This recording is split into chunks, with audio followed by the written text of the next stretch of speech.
Помалку се платите и додатоците на ректорите во државните универзитети. Покрај редовната плата како професор, ректорите добиваат и функционални додатоци. Државата не ги исплаќа функционалните додатоци на ректорите, туку истите се исплаќаат во однос на приходите на ректоратските управи, што се одлучени од страна на универзитетскиот сенат. Висината на функционалните додатоци ја одлучува највисокиот орган на универзитетот, сенатот, кој пак поради универзитетската автономија нема ограничување до каде може да го зголеми овој додаток.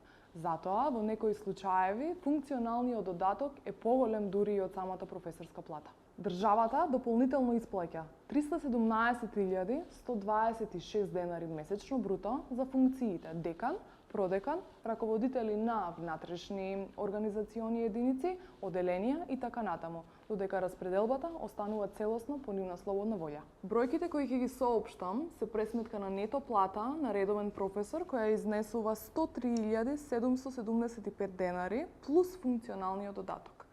Во овие плати не е пресметан минатиот труд.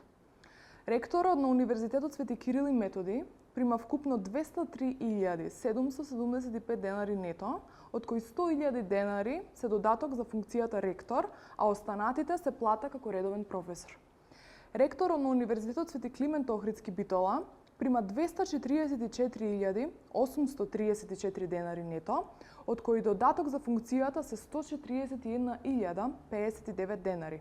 Тоа подразбира плата како редовен професор од 103.637 денари нето, плюс додаток 141.059 денари без платени придонеси, што би било 103.637 денари нето ректорски додаток со одземен персонален данок.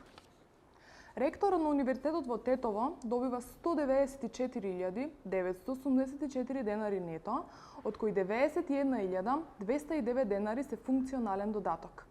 Ректорот на Универзитетот Мајка Тереза има плата од 155.982 денари нето, со додаток од 52.200 денари.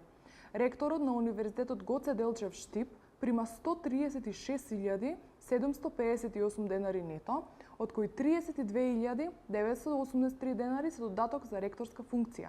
Единствениот исклучок е Универзитетот на Југоисточна Европа, каде ректорската плата е фиксна и изнесува 211.252 денари нето без дополнителни додатоци.